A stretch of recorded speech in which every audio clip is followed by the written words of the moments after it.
রাতের ভয়।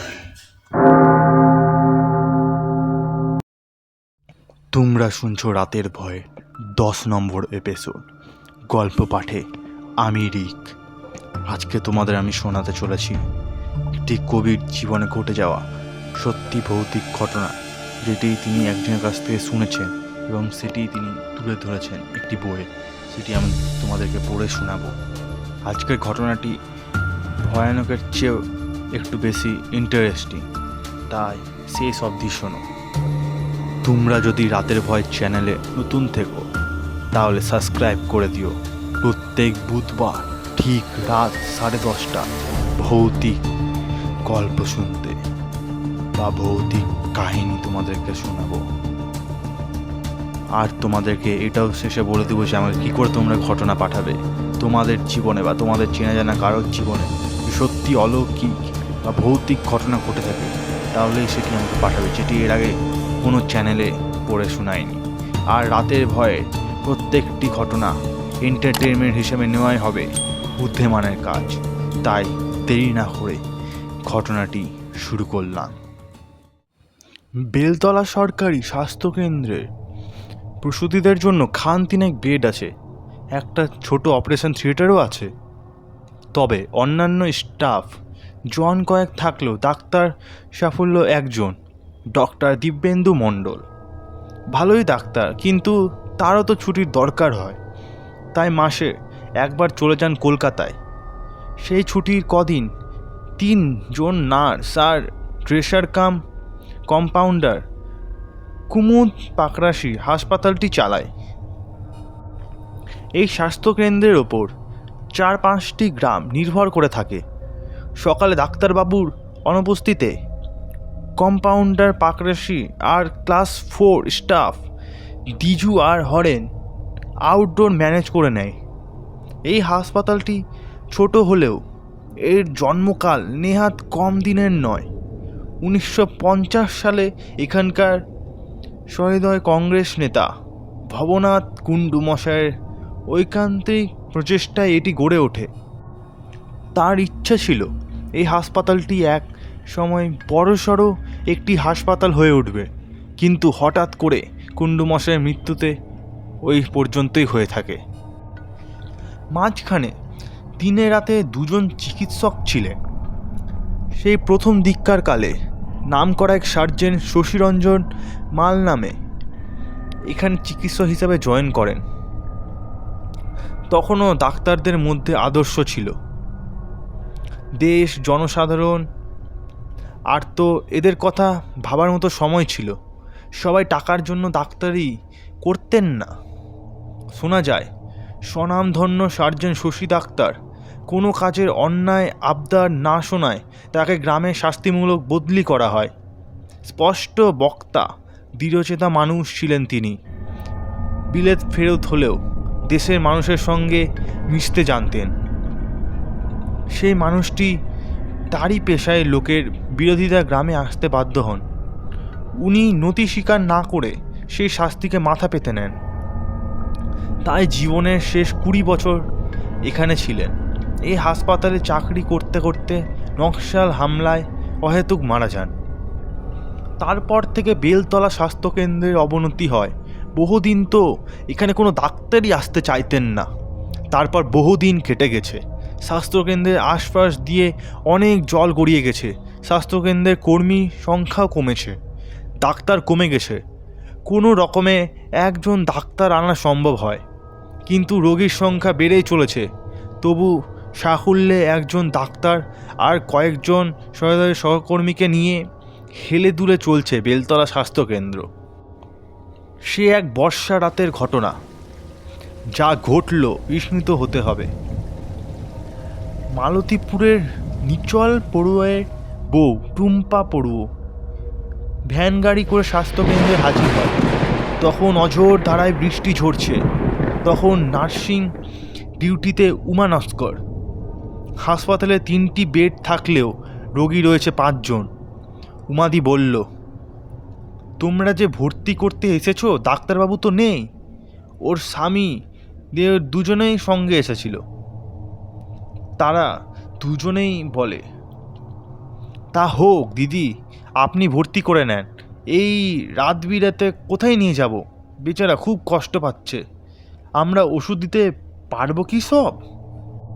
তবু এখানে থাকলে আমরা নিশ্চিত হতে পারবো। উমাদি ভ্রু কুচকে তাকালো, তারপর বলল, আমরা কি বলছি তোমরাই জানো না। যে চিকিৎসা করবে সেই তো নেই। এর মধ্যে রোগিণী চিৎকার করে চলেছে।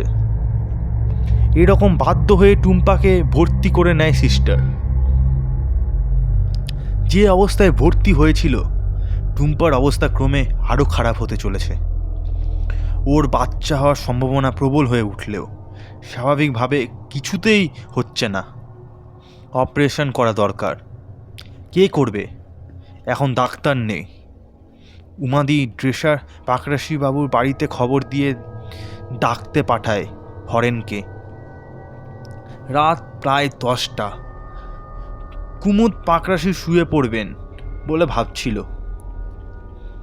হরেনের ডাক শুনে তৎপর হয়ে জামা প্যান্ট গলিয়ে হাসপাতালে ছোটেন। সেখানে এসে রোগীর অবস্থা দেখে তিনি স্তম্ভিত। গম্ভীরভাবে বলেন, উমা, কি করব? একে বাঁচাতে গেলে তো সিজার করতে হবে। সেই জন্য আপনাকে ডাকলাম। কি করে সম্ভব? পাকরাশিদা, রিস্ক আপনাকেই নিতে হবে। তুমি কি পাগল হলে উমা?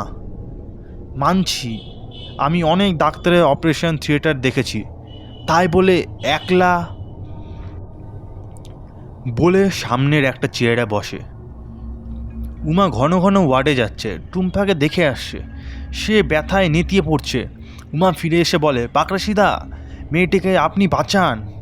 হঠাৎ কুদুম পাকরাশির শরীর কেন চনমনে হয়ে উঠল। মনে কেমন বল এসে গেল।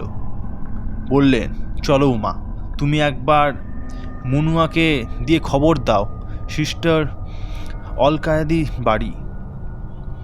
সিজার আমিই করব। হ্যাঁ, 15 মিনিটের মধ্যে সেজে উঠল ওটি।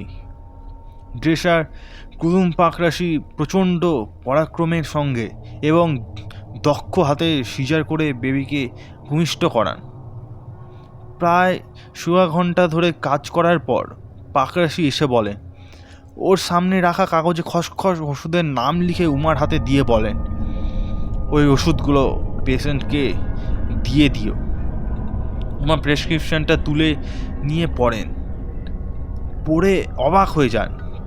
পাকরাশিদার হাতের লেখাটা এমন হলো কি করে?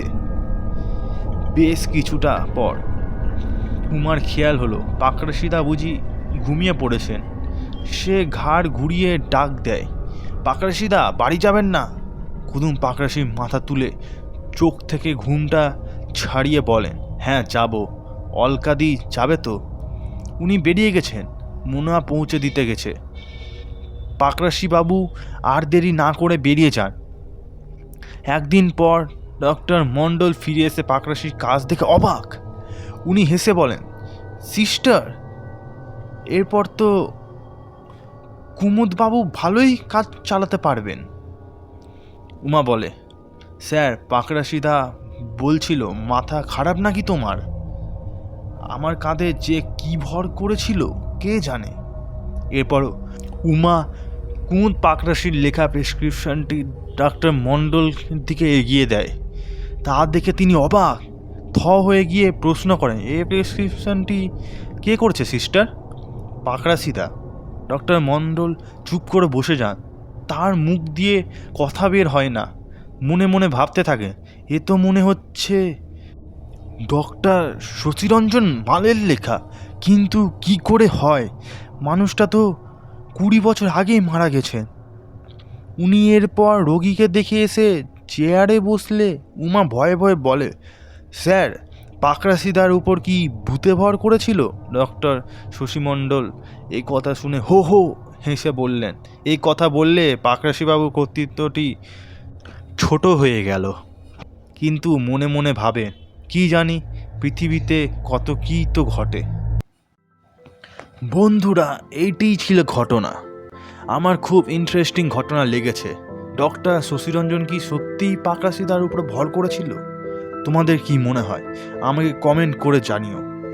আর আমাকে ঘটনা পাঠাতে হলে আমাকে ইমেল করো storycollectorrig@gmail.com বা আমাকে ইনস্টাগ্রামে মেসেজ করো storycollectorrig বলে, বা রাতের ভয় অফিসিয়াল বললেই পেয়ে যাবে তোমরা। আর আমাকে সত্যি ভৌতিক ঘটনা বা অলৌকিক ঘটনা পাঠাও। আবার ফিরে আসছি পরের বুধবার ঠিক রাত 10:30টায় নতুন গল্প নিয়ে।